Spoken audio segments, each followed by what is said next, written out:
We're sitting here with the CEO of Beowulf Mining, Budge. Warm welcome. Thank you very much. Can you start this interview by telling us a little bit about what Beowulf Mining does? Well, Beowulf is an exploration and development company. We're listed in London and in Stockholm. We've been listed in Stockholm since 2008, and we currently have projects in Sweden, Finland and Kosovo. We're most well known for our Kallak Iron Ore project in Norrbotten County, northern Sweden. But we have an exploration development company in Finland, which is looking at graphite in the lithium-ion battery space. And then in Kosovo, we had another exploration investment where we own just over 61% of Vardar Minerals. Can you tell us a little bit more about yourself? I don't like talking about myself. I've been in the mining industry now since 1994. I grew up in the mining industry from a mining family. I've worked in operations and in finance in the coal industry and for large mining companies like Rio Tinto. And for the last 8 years, I've been CEO of Beowulf Mining. You have several ongoing mining projects. Can you briefly go through them? Yeah, so in Sweden, like I said, the company is most well known for the Kallak Iron Ore project. Beowulf got the licenses for Kallak in 2006 and between 2010 and 2014 drilled the resource. Drilled the deposit.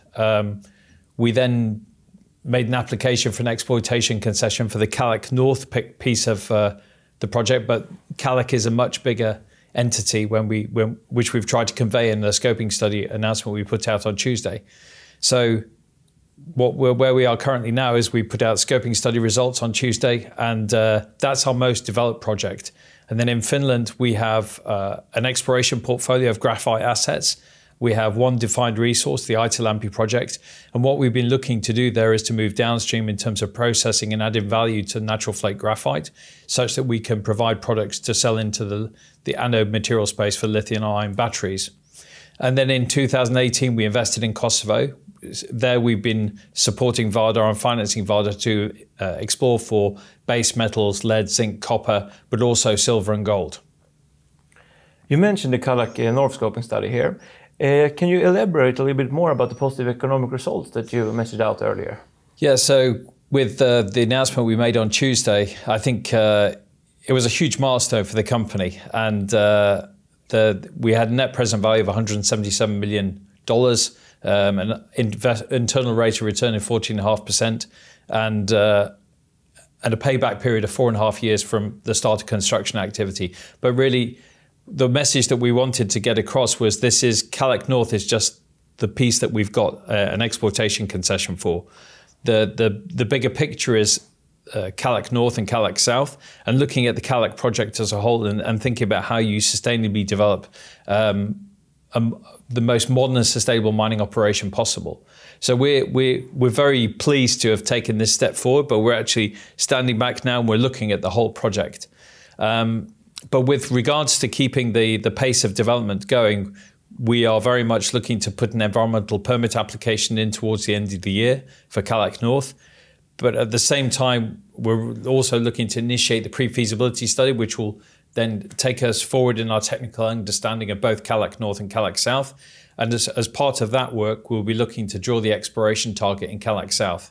So lots of activity taking place with Kallak this year. Beowulf Mining are now planning a right issue of 112 million SEK. What will the money be used for?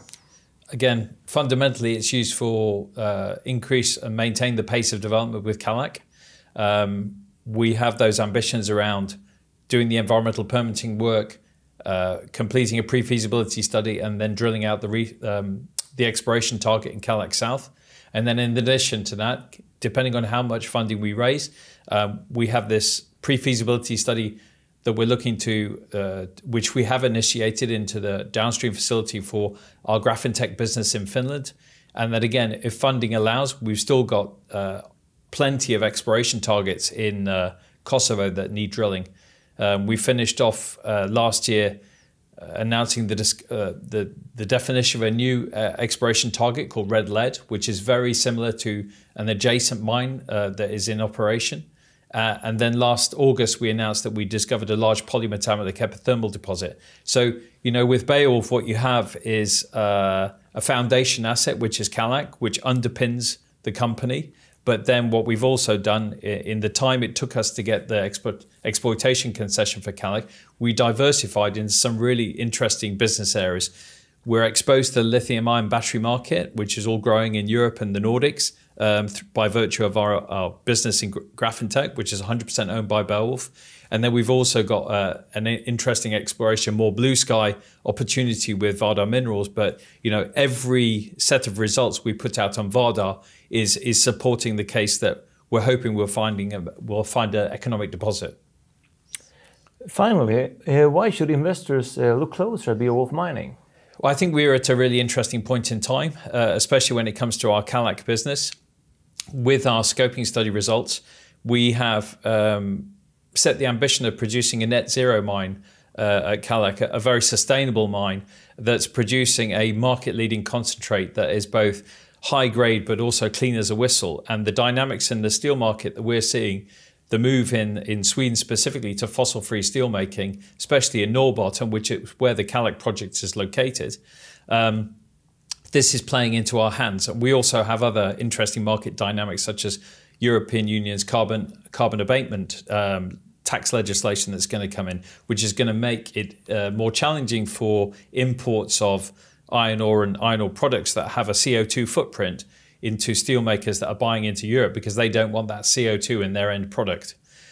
So the big market picture for our Kallak project is very positive. And also we're setting very high standards in terms of in the kind of operation that we want to design and develop. Strong community engagement, very much a focus on working with stakeholders and building partnerships. So there's a strong economic story. We've got the scoping study results, they're positive. There are so many more upsides to create from the pre-feasibility work that we do with Kallak. So very excited about that. And then Graphentek, that is coming into its own now as well, because when we've done the pre-feasibility study, we're basically refining our business model such that we've got the same situation as we have in Sweden, where we have got natural resources, and then we've also got a downstream business where we can value add to the raw materials that we're looking to produce. And then, with not enough just having two businesses, strong businesses with strong business cases, we've also got the potential of making a real discovery of an economic deposit in Kosovo, which last year was we achieved tremendous exploration success, and we're looking to capitalize on that this year. A lot of interesting things going on. I just want to thank you for taking the time to meet us, and I wish you all the luck in the future. Thank you very much indeed.